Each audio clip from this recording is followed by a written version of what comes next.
Los procesos históricos de la sexología en Colombia. La sexología en Colombia no existió en las prácticas profesionales ni como dominio institucionalizado en las primeras 2 décadas del siglo XX. Los debates públicos estaban a cargo del gremio médico, de los representantes de gobierno y eran orientados por los dogmas católicos que adquirieron este derecho a través de la firma de un concordato entre el Vaticano y el gobierno nacional. Estos debates tienen un especial enfoque en la reproducción y en la lucha contra las enfermedades venéreas o enfermedades de transmisión sexual. La propuesta más notoria que se dio o más relevante que se dio y generó controversia fue la del certificado médico prenupcial, que se tomó como medida para esta situación de las enfermedades venéreas, que luego, bajo un intenso debate, fue no obstante se conoció que las mujeres que no acudían al médico en su estado de gravidez o en posparto, o las dos cosas, eran perseguidas. En 1940 se conoció que existió la clínica de reflexología a cargo del doctor, el médico cirujano Rodríguez Aranza, quien se preparó en la Unión Soviética y que regresó al país en ese año huyendo de la guerra. Él diseñó la terapia para disfunciones sexuales y murió para los años 70, tiempo después, cuando fue acusado de practicar este tipo de terapias, pero pudo salir ileso legalmente porque dentro de sus pacientes habían personas de renombre. Estos pues quisieron protegerle para que su nombre siguiera de incógnito en la lista de pacientes que tenía el doctor Rodríguez Aranza. Gracias al descubrimiento o a lo que se habló del doctor Rodríguez Aranza, Johnson y Master y Johnson siguieron con sus técnicas y pudieron seguir desarrollando este tipo de terapias, siguieron estudiando desde esa perspectiva pavloviana y continuaron con sus técnicas. Cuando Master y Johnson conocen del doctor Rodríguez Aranza, ellos fundan la famosa clínica de San Luis y incluyen dentro de sus terapias la técnica de Master y Johnson, que es la pareja sustituta. Esta técnica consistía en contratar enfermeras y adiestrarlas como prostitutas, o contratar prostitutas y entrenarlas como enfermeras. Las técnicas y los estudios que utilizaba el doctor Rodríguez Aranza se mantuvieron ocultos y no fue público. Luego que apareció quien pudiera demostrar o registros sobre sus estudios, encontraron alrededor de los años 60 que se trata de propuestas en materias de planificación familiar, de ubicación disciplinar y de profesión diversificada. En esta década, los asuntos de población y las preocupaciones de un crecimiento demográfico controlado constituían temas de gran interés, y las iniciativas de intervención que surgieron buscaban precisamente responder a estas cuestiones. O sea, el doctor Rodríguez Aranza, a pesar de que fue perseguido, igual ya había adelantado varios estudios y correspondía a la preocupación que tenía tanto pues el Estado y el gremio médico. Buenos días. A partir de la década de los años 60 se dio a conocer en nuestro país el término de sexología en la educación superior, en las universidades pioneras como son Bogotá, Cali y Manizales, dándose a conocer donde los primeros pioneros sexólogos aquí en Colombia fueron formados en países del exterior como Estados Unidos y Francia. En 1967 se implementa la palabra sexología en nuestro país, dándole la relevancia que tiene el sexo en nuestro diario vivir, ya que es necesario saber para poder empeorarnos con el tema, para poder saber qué es el sexo normal sin necesidad de tener tabúes en nuestra cultura. Uno de los principales exponentes de la sexología en Colombia es el doctor Octavio Giraldo, quien es un psicólogo clínico graduado de la Universidad de Arizona en 1964 y con una especialización en educación en el año de 1970 en la Universidad de Michigan. Ya en Colombia, el doctor Giraldo tomó la iniciativa de hacer parte de la CUN, Comité Universitario de Investigación sobre Población, en la Universidad del Valle, formando dentro de esta un subcomité de educación sexual. Este profesional también trabajó en el SENA en Manizales, donde manifestó su interés sobre la educación sexual humana. A su vez, en Manizales, el doctor Eli Alzate coordinaba una iniciativa de educación sexual en la Facultad de Formación de Médicos en la Universidad de Caldas. Él inició en 1968 con el curso llamado Sexualidad Humana en esa universidad, considerado también como pionero ahí en esa universidad. Él es médico, se graduó en 1959 en el exterior e hizo una especialización sobre sexología. A partir de 1973, la Facultad de Medicina de la Universidad de Caldas decidió incluir en su plan de carrera de estudios la materia de sexualidad humana. En 1974, este curso se dividió en dos partes. La primera de ellas es la parte de la sexualidad humana normal, donde se le dan conocimientos básicos de sexualidad humana a los médicos en formación. Esta se dicta en sexto semestre. La segunda parte se dicta en séptimo semestre dentro de los programas de psiquiatría que tiene la universidad. El doctor Eli Alzate siguió trabajando en la Universidad de Caldas, enseñando y siguiendo con sus cursos de sexualidad en esa dicha universidad. En otras ciudades también se dictaron cursos para los universitarios. En 1976, el doctor José Manuel Gómez dictó un curso en Barranquilla y Luis Drankuski lo hizo lo propio desde la Universidad Santo Tomás de Bogotá en 1977. En 1969, la doctora Cecilia Cardinal presidió la primera reunión sobre educación sexual en la Universidad Javeriana con el apoyo de la Asociación Colombiana de Facultades de Medicina. Bueno, en los años 80 y 90, disidencia, rearticulaciones y desarrollos individuales. En estas décadas se generó una especie de controversias con respecto a las multidisciplinas que habían acogido la sexología humana dentro de la cátedra de su malla curricular. Lo que sucedió es que se empezaron a discutir las competencias que tenían cada uno y una especie de celos dentro de su profesión, donde los médicos, psiquiatras, asumían que eso era un tema digno de su disciplina y no de otras, especialmente de la psicología.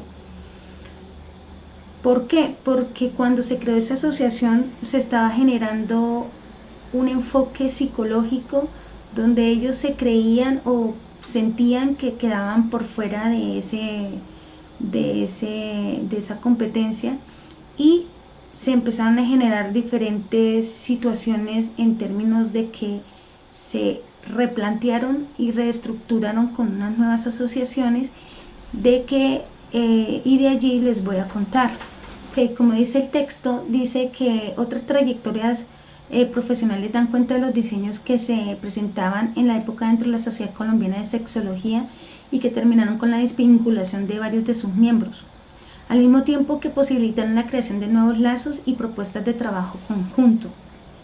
El doctor Eli Alzate, además de ser uno de los miembros fundadores de la Sociedad Colombiana de Sexología y su primer director, también fue uno de los primeros también en abandonar la sociedad, argumentando la baja calidad de la selección de los nuevos socios. Alzate consideraba que las personas que estaban ingresando a la sociedad no tenían la calidad suficiente para pertenecer a la agremiación, cuyo carácter debía ser científico, y había hecho que se tornara una reunión de aficionados y no de profesionales.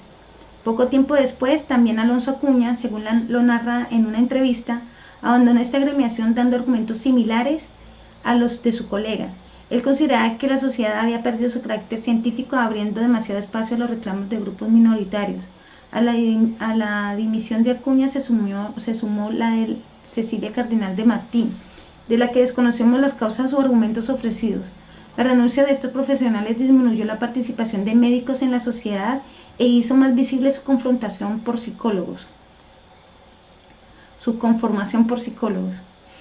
Después de su desvinculación de la Sociedad Colombiana de Sexología, Alonso Acuña decidió, junto con el psiquiatra Pedro Guerrero, constituir la Sociedad Bogotana de la Sexología en 1982.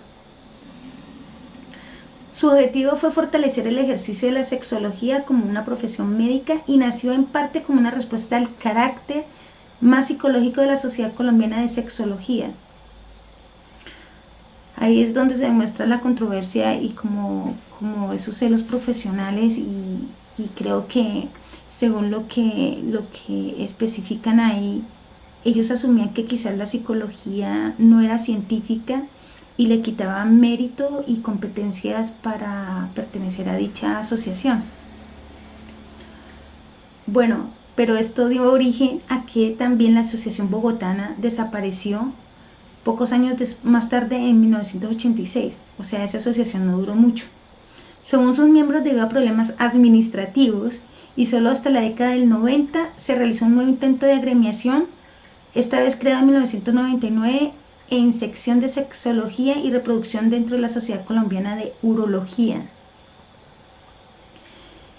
En 1982, el año de su creación, la Sociedad Bogotana de Sexología organizó un curso básico de sexualidad humana con el apoyo de CRESALC, que se dictó en el mes de octubre en Bogotá, sumado así a otro curso de sexología a los dos que se habían organizado para el mismo año en Cali y Medellín por la Sociedad Colombiana de Sexología y la Universidad de Antioquia respectivamente. El curso de la Sociedad Bogotana de Sexología se repitió el año siguiente con el nombre del segundo curso de actuación en terapia sexual y en 1984 se organizó otro encuentro llamado Manejo Urológico de la Disfunción Sexual. Ahí estaban las multidisciplinas creando como una especie de conflicto de intereses, pero lo que desencadenó fue una reestructuración de cómo se concibe y cómo debe dársele manejo a la sexología, recordando o destacando que cada disciplina tiene su competencia y pues que esta sexología es multidisciplinar. Ahí seguiremos contando. Ya en los años 90 y contemplando este panorama de disgregación y reformulación del campo, está el hecho de que muchos de los profesionales que participaron de los cursos pioneros empezaron a desarrollar diversas iniciativas y a crear especialización y diplomados en sexualidad humana y sexología. Como en el país no se institucionalizó en ninguna academia una formación que diera lugar al título de sexólogo, los profesionales de esta nueva etapa tienen historias de formación muy diferentes. Algunos de ellos fueron certificados por CRESAL como educadores sexuales, otros estudiaron fuera del país y muchos de ellos, especialmente del área de psicología, habían recibido entrenamiento en clínica sexológica con Luis Daguski y Manuel González, aunque solamente contaran con un diploma de pregrado. Quiere decir que aún todavía no se había contemplado la profesión como sexólogo en nuestro país. Y ahí viene el progreso y ya posterior se va a mencionar las personas, los sexólogos que se han escuchado incluso en televisión y cómo se asume la sexología como una carrera, como una profesión, como una que es relevante.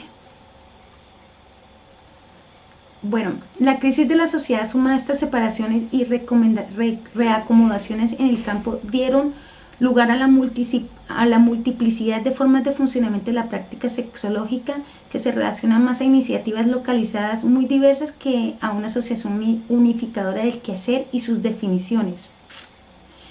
Fue además una de las primeras iniciativas nacionales para organizar un centro de atención en psicoterapia con varios profesionales. En la unidad que tuvo como sede en la ciudad de Bogotá estaban los médicos Pedro Guerrero y Alonso Acuña, junto a las psicólogas Lucía Nader y Marta Lucía Palacio, las que les comentaba, sexólogas reconocidas, vistas en algunas sesiones o recomendaciones u orientaciones en la televisión, sobre todo en los matinales. Estas últimas habían sido alumnas de los pioneros de la sexología en la Universidad del Valle y de Luis Draguski en la Universidad de Santo Tomás. La unidad funcionó de 1989 hasta 2004, fecha en que se cerró, según sus fundadores, en razón a diferencia de intenciones entre los enfoques propuestos por los miembros. La dispersión del campo sexológico en el país no significó, no obstante, que se perdiera el consenso sobre la importancia de algunos temas. El asunto de la educación sexual, por ejemplo, permaneció durante todo el tiempo como una prioridad y era reconocida por todos los campos profesionales, como los psicólogos, los educadores, los médicos, los profesionales vinculados desde la práctica sexológica. También desde la reivindicación de derechos sociales o el ejercicio del docente. Ahora hablaremos del Proyecto Nacional de Educación Sexual. Bueno, con la llegada o la reelaboración de la Constitución Política de Colombia de 1991, Colombia fue declarada un país pluriétnico y multicultural. Se presentaron varios procesos de reemergencia identitaria y reclamos diferenciados que pertenecieron a la aparición de nuevos grupos sociales, cuyos derechos declararon como específicos. Entre estos grupos se definió la juventud y la niñez como un sector prioritario para las políticas públicas, y para este grupo algunos profesionales del campo reclamaron la educación sexual como un elemento importante dentro del conjunto de sus derechos. A pesar de los esfuerzos de los sexólogos en el tema, esto no se formalizó y no se involucró a profesionales del campo y vino a suceder casi 2 décadas después de los primeros años de la disciplina en Colombia.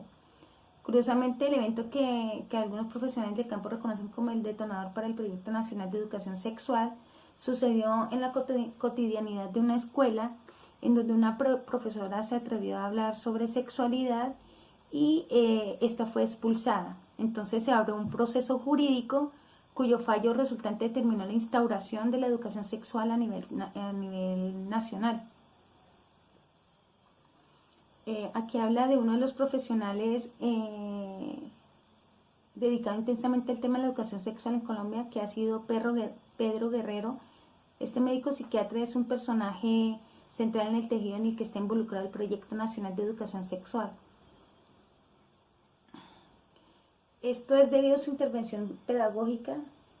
Lucila Díaz fue acusada por sus vecinos boyacenses de perversa sexual.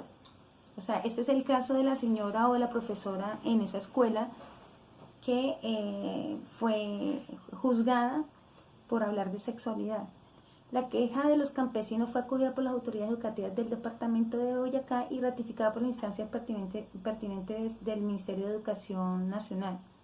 Lucía Díaz, la profesora, apeló inútilmente y fue entonces cuando instaló una acción de tutela con el fin de ser reintegrada a su trabajo. Su trabajo llegó hasta la Corte Constitucional, cuyo fallo del 2 de julio de 1992 resolvió solicitar al Ministerio de Educación Nacional adelantar la educación sexual de los educandos en los diferentes centros educativos del país, tanto en el sector público como en el privado. Este evento generó que se implementara la política de educación sexual en las instituciones educativas de primera infancia, o sea, de niños y adolescentes. Esto pues consistió en que iban a decretar o decretaron la enseñanza de educación sexual en las escuelas y colegios del país. Se dice que este evento es trascendencia en el curso del desarrollo de la sexología en Colombia. Y a partir de entonces hubo una explosión de especializaciones en educación sexual ofrecidas en convenio en las universidades públicas y en el Ministerio de Educación. Y también surgieron iniciativas privadas frente a la nueva demanda de formación en el área. La explosión de programas de formación y personas tituladas como especialistas en educación sexual creó un nuevo panorama en el que los educadores empezaron a ocupar el universo de la sexualidad humana, que hasta entonces había estado habilitado por profesionales de la psicología y la medicina. O sea, esto se sumó a los educadores y podría hablarse de que se estaba implementando pues la pedagogía. Entonces el educador se fue abriendo espacios para una formación más específica en cuanto a las necesidades que se presentaron y que era un derecho constitucional, tomado porque es un derecho inherente al ser humano. Es decir, la Constitución política habla de los derechos fundamentales. Ya para el siglo XX, gracias a la tutela que interpuso la docente que fue retirada de su cargo, pues se generaron otro tipo de preocupaciones, se incorporó la educación sexual en las aulas de clase, en los colegios, los niños recibieron su derecho a la educación sexual, también se incorporó, se agregó la especialidad para docentes de sexología, diplomados, también se replanteó la Sociedad Colombiana de Sexología para institucionalizar el campo y unificar esas prácticas bajo el seno de la institución. Y en este siglo se conoce ya, o se escucha, o se le da un reconocimiento a la profesión de sexólogo, el profesional de la sexología. Aparece Socosex, luego aparece la CMS, que es la Central Médica de Sexología. Se conoce a nivel público de forma más abierta en la televisión. La sexóloga, por ejemplo, Lucía Nadel en los matinales, como ya lo había mencionado antes. Y bueno, aparece la definición de sexualidad que ofrece a su directivo la fórmula de calidad de biopsicosociosexual. Se englobaliza los términos para que no deje por fuera algún aspecto que lo que se había hablado antes de las disciplinas, que se generaba como una especie de celos o de competencias y que como que no se ponían de acuerdo. Se genera este nuevo nombramiento de biopsicosociosexual.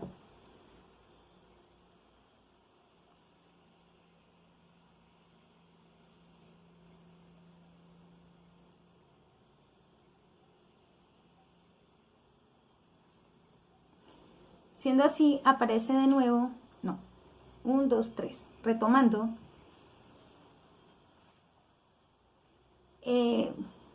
para llegar a un común acuerdo y no dejar por fuera las multidisciplinas, se empieza a formar un consenso en cuanto a la mención de algunos aspectos con algunas siglas al inicio, como son el bio, el psico, el socio y el sexual.